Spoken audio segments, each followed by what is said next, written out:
Bob, sometimes I get the year wrong. Was your first year covering Arkansas 81 or 82? It was fall of it was 1981. I think I actually started in June, so my first football season was 1981. I probably, like a lot of you sports guys, I kind of think about things in terms of seasons, and this happened, so that I associate that with certain dates, things like that. I think about 81, and man, it all makes sense now. It's all your fault, Bob. Since you started covering Arkansas, they haven't played Oklahoma State. That's the thing that ties it all together. It's your tenure at the Arkansas Democrat-Gazette. Now you finally get to cover one. Yeah, I've covered.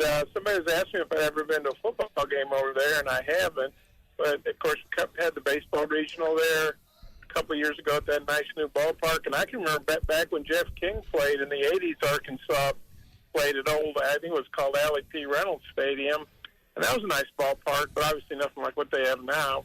And I've covered some games in Gallagher-Iba Arena, which is, a beautiful historic basketball venue. But this will be a first for football, yep. Hey, Bob, Phil told us a stat early in the week when Ollie Gordon runs for over 125 yards that Oklahoma State is pretty much undefeated. How do we stop him? What do you think the game plan will be? Will you load the box and make the quarterback beat you? How do you think we attack Oklahoma State's offense? Yeah, I think, to have a good shot to win anytime, you got to try to make a team one-dimensional. I know there's this thing, make them left-handed, which is a left-handed person. I personally find that offensive, like it's some kind of derogatory thing. So I'm not going to use that and pile on some left-handed people. But, yeah, I think you got to go out to where they can hit you over the top real easy. But, yeah, I think you got to, Oklahoma State wants to establish that what you do. You can do so many other things with play action, and everybody's eyes are going to be in the backfield, and you can probably get over the top. So, yeah, I think they got to, do the best they can to slow it down. I mean, you talk about Gordon. He's had over 70 yards last year, and Doak Walker Award winner, and then that offensive line. I mean, man, they're all fifth-year seniors, I think, and maybe some of those guys are sixth-year guys, and they're all 300-plus pounds, I think. I think the guards, one of their guards is like only 298 or something, but it's a big physical line. And so that's going to be a huge challenge. But I think you got to try to do that, because if you let them run, then they're going to be able to pass, and then it's really, really tough. But I think you got to try to slow down the run, not stop it. I think, well, you obviously want to stop it, but I don't think that's realistic given Oklahoma State's weapons. But, yeah, I think you got to focus on trying to make them pass when they don't necessarily want to pass. You think of some of the guys that have come in from other programs at Arkansas, and Oklahoma State is very much the same football team that won 10 games last year and was one of the hottest teams in the country going into the offseason. But you think of like Talon Green, Anton Junkaj, Fernando Carmona, probably Keyshawn Blackstock, too. I mean, some of the really important players on this team. This is the best team that they have played against in college football, and some of them have been around for a while. I mean, this is Carmona's fourth year. Blackstock's been around for 3 or 4 years. Junior college, too. Green, this is fourth year as well. This is the best team that they've ever played, and they're going to be playing better teams in the future this year. Yeah, we'll say, looking at, some of the guys that come from mid-majors, they play what we call the guarantee games, and I know that Carmona played on the San Jose State team that went to Auburn, I think, in 2021. So he's got a bit of a taste of what it's like to play at a big-time venue, playing at Auburn. And San Jose State actually gave Auburn some trouble. That was one of those Brian Harsin teams that weren't that good. But, yeah, it's a definite step up in like a horse, moving up from claiming race to a stakes race, so to speak. And they got to be ready for it for sure. But I think, a lot of those guys maybe haven't played in this kind of venue before. I mean, I think they're all excited. But I think especially guys that maybe come up from the FCS level or mid-majors. But they have guys who transfers and played at Florida State.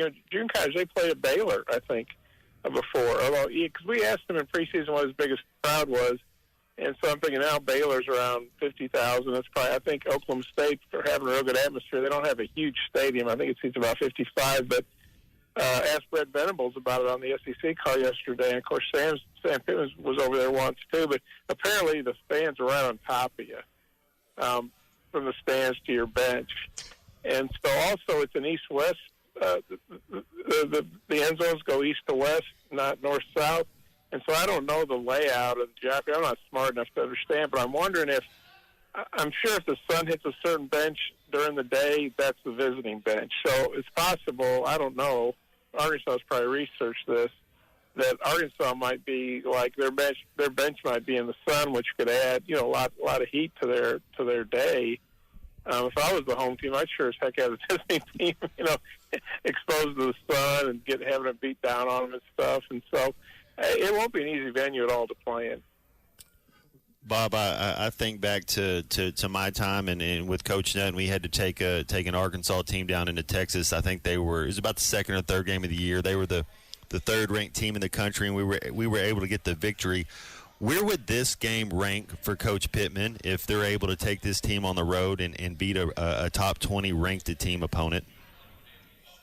Oh, it'd be one of his best victories. Of course, if you're talking about strictly road games or any games. Yeah, road games against a top 20 opponent. I think it would be Coach Pittman's biggest win as head coach. I was just trying to think how many big wins does he have? How important is this game for Coach Pittman? Well, it's huge. I mean, if you beat Oklahoma State, it doesn't mean you're going to go 10-10, make the playoffs. But I think it really sets you up to have a good season. I mean, it's a really good team. It's on the road. I think about Sam's very first, I think this is right, very first win at Arkansas came at Mississippi State. The week after Mississippi State had gone in and won at Baton Rouge and beaten LSU, the defending champs. I think that Mississippi State team was ranked.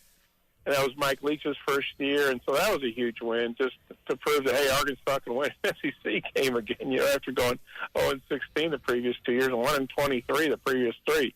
So that was a big win. When they won to LSU in overtime a couple of years ago, or that wasn't a vintage LSU team, but anytime you win in Baton Rouge, that's a good win. If you're visiting, certainly. So, but I think you could argue this would be and they won at Auburn a couple of years ago, and Auburn wasn't great, but they hadn't won at Auburn in like 8 years. Yeah, they won at Florida last year. You could argue best win. I'm sorry?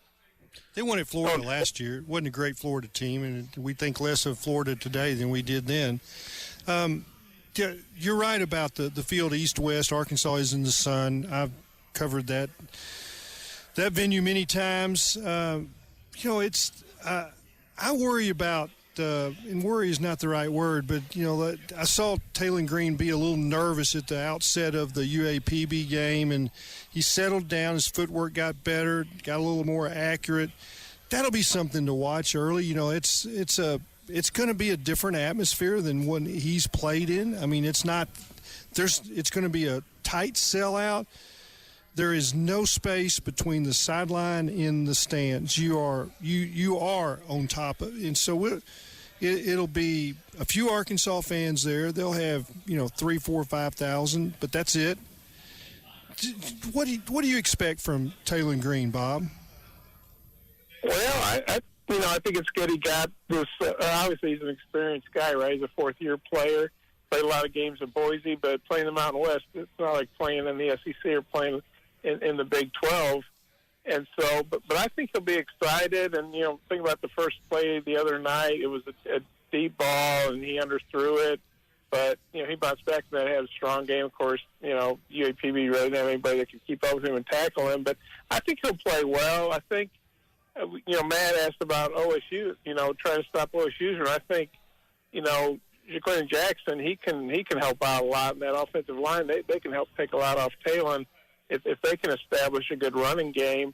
And I wouldn't be surprised if they have maybe some quick short passes to kind of get him in a good groove. Maybe they'll take another deep shot. Who knows with Buddy Petrino? But it'll be interesting to see if Andrew Armstrong can come back, if he can play. That's another good experienced weapon that they have in their arsenal. They do have other receivers, and obviously, Luke Haas, an Oklahoma guy, he's going to be excited to be over there, and Ty Washington made a great touchdown catch. So I think the tight ends could be pretty big in this game too. This feels like, and I know there was a point in the season where I said, well, this is the most important game of the year. Clay talked me out of that. But what this does, because it's not an SEC game, but what this will tell us is where they may be deficient once you get into the SEC, or where they're proficient once you get into the SEC, and just how physical this team can be. Because I've lost track of the number of times that Sam Pittman has referred to the need to be physical. It's not a matter of out scheming the other coach. It's being tougher than the guy that's across the line from you. Yeah, I think Sam Monday called it the slobber knocker. That was the word, yes. And Houston Nutt, who played in that 1980 Arkansas-Oklahoma State game in Little Rock, in his hometown Little Rock. Of course, Houston began his career at Arkansas, then transferred over to Oklahoma State. So Houston's been on both sides of this thing. But Houston used to call it a 2 10-strap game. But if they were playing, somebody, Alabama or Auburn or LSU, whoever, Texas, it was going to be a 2 10-strap game. Matt probably remembers that. He does. He's actually used that terminology about an hour ago. Okay, well, I wasn't listening because I was at the Social Security office trying to get my card replaced. But yeah, I mean, this is like an SEC game to me. I mean, I don't know where OSU would fit. They're obviously not Georgia or Alabama or Texas. I don't think they're a very good team. They're at home.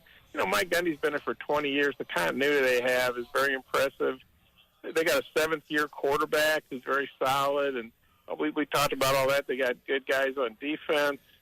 And so, if Arkansas could get this one, it would really set up well for the rest of the season. They still got a lot of tough games left, but I would feel pretty good about Arkansas if they win this game, that they can have a solid season. By that I mean, go to a bowl game, which, I know people want more than that, but in the SEC, realistically, that's a good goal for Arkansas every year in my book. So what do you think about the idea, and we'll end on this point, because I know you were in on the teleconference yesterday and you're paying attention to the other teams in the SEC. Do coaches have to stop referring to their own fan bases who may have people in basements putting out text messages or tweets or Facebook comments or anything? I know Napier said he's not going after his own fan base, but in a sense, he kind of went after a little bit of a section of them, and that's not the right idea when people are thinking you may not last the month of October. Yeah, I mean, taking a shot at your fans, never a good idea. And I don't really know water table geography, but I've seen a lot of comments. Obviously, I do know Florida's surrounded by water. No basements. And, yeah, they don't have basements because of the water table. And Billy Napier, he lives in Gainesville. Maybe he has a basement. I don't know. But maybe he should have a bomb shelter or something. I shouldn't joke about that. That was a bad thing to say. I apologize. But yeah, so, and then people watched him trying to unscrew the cap on the water bottle with his post-game presser. I mean, he's kind of become the butt of a lot of jokes, and the only way he's going to get out of that is by winning some big games. But it's never a good idea to take a shot at your fans. What he should have said was, in my mind, was something like, I understand the fans are frustrated, but we've just got to focus on ourselves, and we can't let the outside noise get to us. Something like that. Don't be making fun of people who are in their basement or whatever, even especially if they don't have a basement. It's just not a good look. BetOnline is your #1 source for all your betting needs. Get the latest odds, lines, and matchup reports for baseball, boxing, golf, and more. BetOnline continues to be the fastest and easiest way to place your wagers, including live betting and your favorite casino and card games available to play right from your phone. Head to the website or use your mobile device to sign up today and get in on the action. Remember to use our promo code BELIEVE, that's BLEAV, for your 50% welcome bonus on your first deposit. Bet online, where the game starts.